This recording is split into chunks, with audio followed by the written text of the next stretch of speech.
Hey, good morning. Today we're going to build a rotational molding machine, but it's not going to be one of those heavy-duty, motorized, computerized monsters. No, this is going to be a DIY, simple to make, easy machine that anyone can make with hand tools. All you're going to need is a couple of 1x2s, a 2x4, a handful of 1/4-20 bolts with washers and nuts, and just some screws. And with those simple things and simple tools, you can build a rotator that not only works great, it just makes perfect castings every time. Let's do a little sketching here and see what we come up with. A rotator has an outer ring like that, and we're just going to make the outer ring out of 1x2s in this case. And in this case, I drew it more or less square. But it can be any shape you want. It can, if you're doing a specific project, and you're gonna make a lot of them and it's a specific weird shape, make a rotator that fits the object. And that way it's so much easier to mount on the machine and everything. Okay, so that's gonna be the inner ring. Principle number one is that every rotator rotates on two axes. So the inner ring rotates on one axis like that. So it spins around this imaginary line. That's the axis of rotation. And the big ring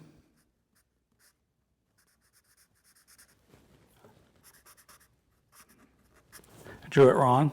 Never mind that part. That should not touch. The big ring spins on this axis of rotation. And the important thing that you have to note is that there's a gap. You have to have this gap. I recommend a 1/2 inch minimum, maybe 3/4 of an inch. Depending on the size of the rotator, scale it up. But you want a nice gap in there. And the reason for that is you're going to be attaching stuff. You're going to be attaching little bolts and weird stuff, and you're going to have to attach a cradle. You want some space. So leave a generous space. 3/4 of an inch for a basic rotator like I'm about to build will probably be enough. But the key thing is the B ring is attached to the A ring and it rotates, and these attachments here, all they are, basically, all I use is 1/4-20 bolts, just hex head bolts, which you'll see me use there. And also you will need in there something that preserves this space. So there's going to be a little spacer block in here. You'll see it. You don't need anything over on the other side because this is where this attaches. Then this machine is attached to the uprights, to the stand. So we're going to build this stand out of 2x4s. And here's the thing about that.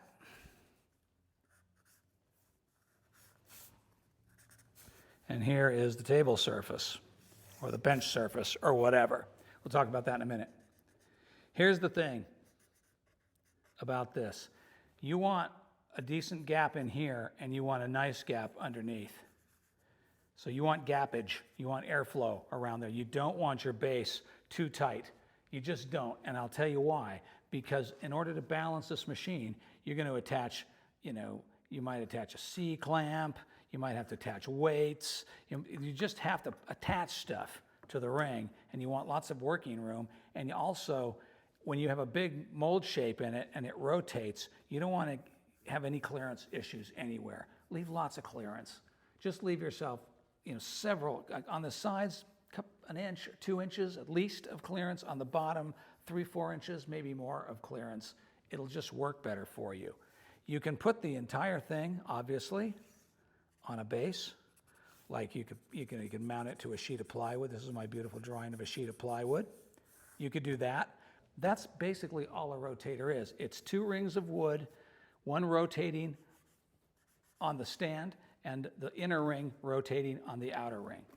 That's all there is to it. That's literally all there is to it. The whole point to building this rotator is to use what you got, or use what's inexpensive, whatever. So then I was wandering around my studio and I discovered these beauties.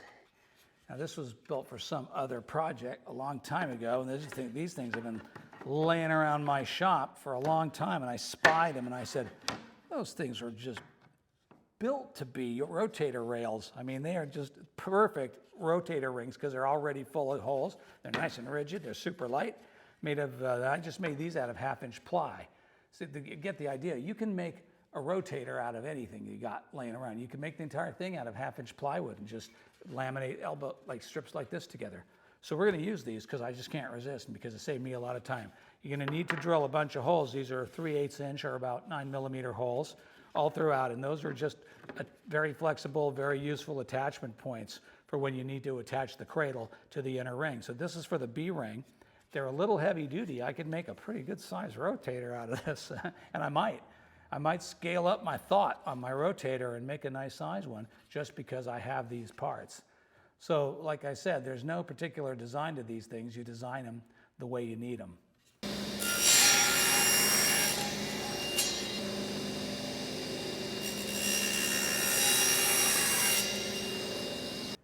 So let me explain what I've done so far. I've got everything laid out. I based everything off the inner frame because the inner frame sort of dictated what I had. And I've just used wooden blocks as spacers and just laying things out with blocks without ever having to calculate or measure anything. I know that I need to cut these to 19¼ inches and these to 30¾ inches, and then I will have both frames cut out and ready to assemble. So we will do that next. While you watch me cut this wood out, let's talk about why no motors. Thing is, I know people ask me all the time, why don't you put a motor on your rotational molding machine? And the answer is it's not about the motor, it's about the control of the motor. So there's two ways to do it. You can either program a computer to do it, which is difficult and problematic for a lot of reasons, or you can do what I did, put DC motors on your rotator and just control them with dials and switches. Well, that's great, but I'm still standing there twirling dials. Doesn't matter if I'm twirling the machine by hand or twirling dials by hand, I still got to sit there. And they have to be completely asynchronous, meaning they cannot be in coordination with each other. To get true random rotational motion, you need a pretty sophisticated controller. And there aren't that many computers handier and more inexpensive and available to you than your own brain. So you will find you will simply get better castings from a machine that you control. Once you understand what the resin is doing inside of the mold and understand how to rotate the mold for the most effective distribution of resin inside the mold, then you'll make the highest quality castings. It's as simple as that. The point is that a rotational molding machine doesn't need motors. It needs control. And the simple, easiest, and most effective way to provide the control is doing it yourself. If you're an artist or a DIYer, hand rotation is the way to go. I started with machine and I have evolved toward doing it by hand, and I'm getting, the best castings I've ever gotten. And there are my two frames. Okay, now it's time to make the stand parts. If I square them up and cut them at the same time, I know that they'll be the same length.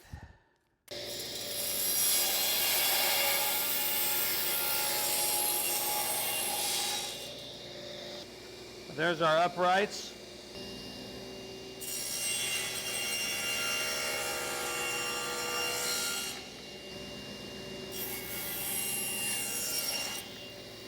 Okay, now we got the legs and we got the feet, and now all we need are the spacers.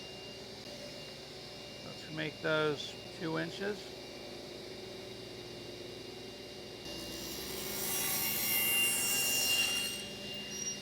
We got our upright legs, that.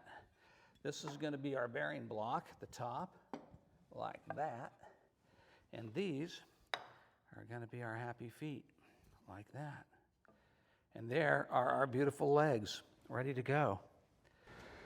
So what I have done is I've laid out all of the holes for the axles. And this is 1/4 inch bit, so let us drill some axles. It's a lot easier to drill this stuff out now than it would be to drill it out once the pieces are assembled. And as you can see, I stacked them so they're perfectly aligned, so they're going to be opposite each other perfectly. Same thing over here on the long ones. Cutting two pieces at once that oppose each other in a frame just means that the holes are going to be in perfect opposition, which means these axles will be lined up with one another because the frames are lined up.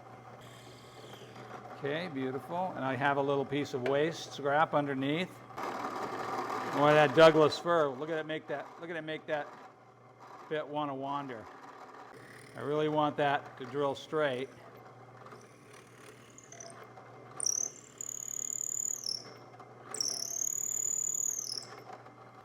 Let's see if I can get this one going straight. Not bad.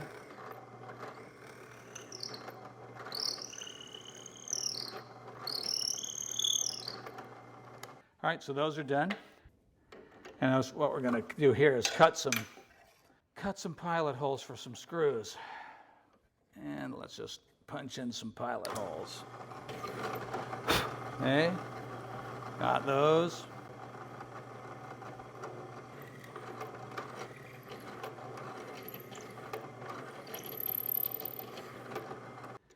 Let's drill some countersinks for those drywall screws.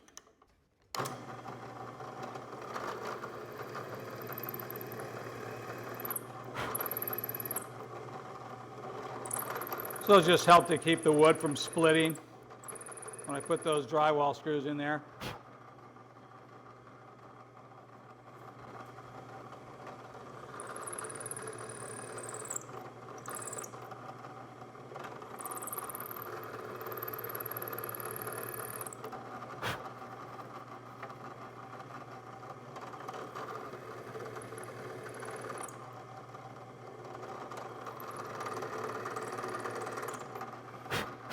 Time to glue up this frame, and I have it all set up, ready to go.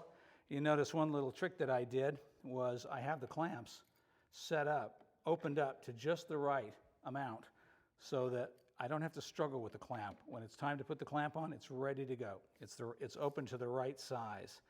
So let's get some glue going. Just using 5-minute epoxy. Those clamps are ready to go. Let's mix. Let's gob this on there. Okay, let's gob it on the other side. Clamping pressure really wants to make this glue, the joint, swirl around. So I use my square on the outside to square it up. And let's go off to this joint now, same deal. Let's get this in place. Let's get this clamp in place. Let's get the square in place. Okay, nice. We still have soft glue, so let's take advantage of it. Let's put that in. And let's get the clamp on. Okay. And let's get this one in place. Then we'll adjust all clamps and make sure everything's square.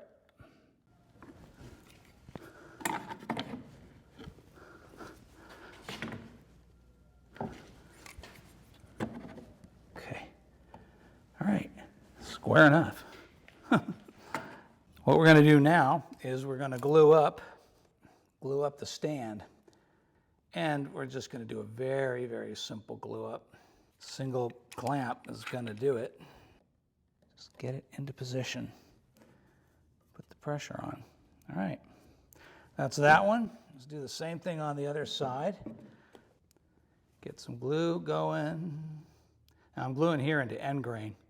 Gluing end grain is not so strong, so I will come back in and run some screws into this foot piece. Occurred to me that if I turn it around, you might be able to see it easier. How about that? Clamp is on wonky, so it's not going to clamp even if the clamp is on wonky. It just won't. No, I will not depend on this glue joint for strength. I'll put screws in there later. All right. So that one's ready to go. Just gonna wait for it to dry. This one I did earlier sits like this. Rotator's gonna sit in here like that. We're coming in close. We really only now have two small but very important pieces to fabricate, and let's do those now. So now we're going to make the last remaining parts for the rotator, and that's the spacers that sit between the B ring, the inside ring, and the A ring.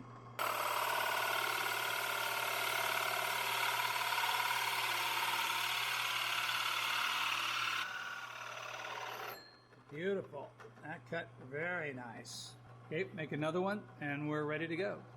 I glued up the outer frame just exactly the same way I did the inner frame, and I didn't think I needed to make you suffer through watching me glue up pieces of wood anymore. I did it the same way. And so just a handy tip, I've got this thing clamped to my bench, and that's going to make setting in the screws a lot easier. But hopefully get all these screws in here nice and neat without splitting the wood. These screws will make these corner joints really strong.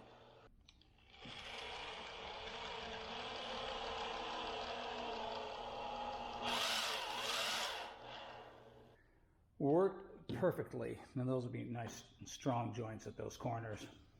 Here in the inner frame, we're going to do the exact same thing I just did on the outer frame, which is to reinforce all of the corners with screws. I'm just using these, my favorite screws, washer head screws. And they work great. They look good. These are gonna just help to secure these corners a little bit.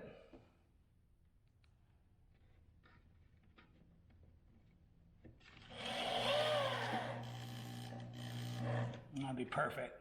All right, I'll go around and do the rest of them. And the frames are basically done. I have assembled everything I think we're going to need to put this kid together. What do you think? Think it'll work? We'll find out. We'll find out. So let's assemble it. I'm just using 1/4 bolts. Made my handy dandy beautiful spacers. Aren't those nifty? Made those over at the hole saw. You saw me do that. I like to put big fender washers in between the wooden parts. Do that and put this into the frame on this end, and another fender washer and a nut. Okay, and that side's together. How about if I just spin it around so you can kind of see what I did? Grab up the parts. So all it is a bolt, right? 1/4 bolt with a washer. Thread it through like that. Put on a fender washer in between. Put the beautiful spacer block. Okay, like that. And then got to find the frame hole. Probably easiest to do that by looking for it. All right, like that. There it is. Come on. Come on. Come on. There you go. Beautiful. Okay, so just like that, the outer ring is connected to the inner ring. And now, for the dramatic part. All right. Let's turn this thing up. And let's put a big bolt like that through there. And let's put a fender washer in between. And let's put this on here like that. And let's bolt it loosely. We won't bolt it tight. We'll bolt it loosely together. We're going to do the same thing over on the other side here. So let's get our bolt. Oh God, another warning about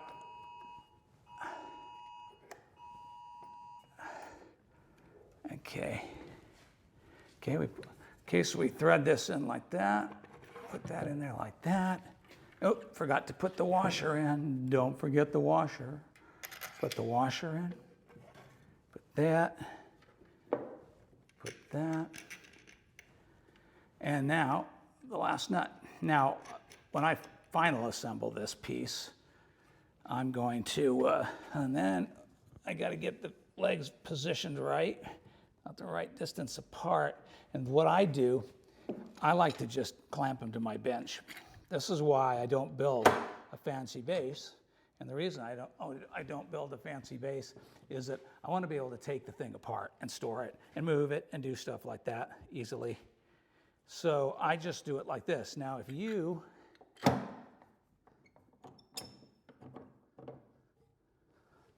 this sort of solution where you clamp it to a base may not work for you. It would be simple enough to make a 2x4 with some cross pieces. You can design any kind of upright base you want. This works for me, and it's super simple. Now the question is, will it work? Is it going to be beautiful? Let's see. So there it is. Let's test it. Oh yes, look at that thing. Look at that thing go. Love it. Look at that thing. It's quiet.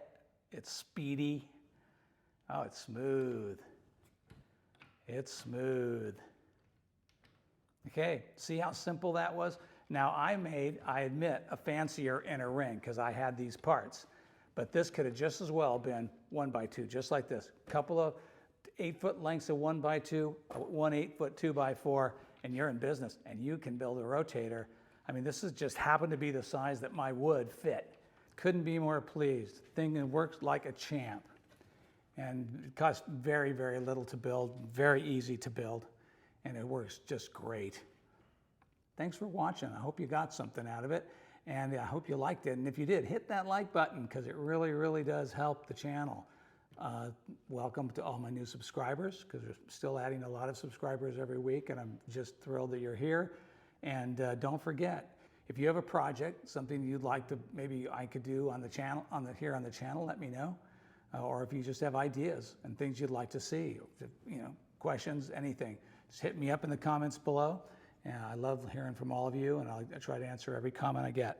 So thanks for watching, and I'll see you next time.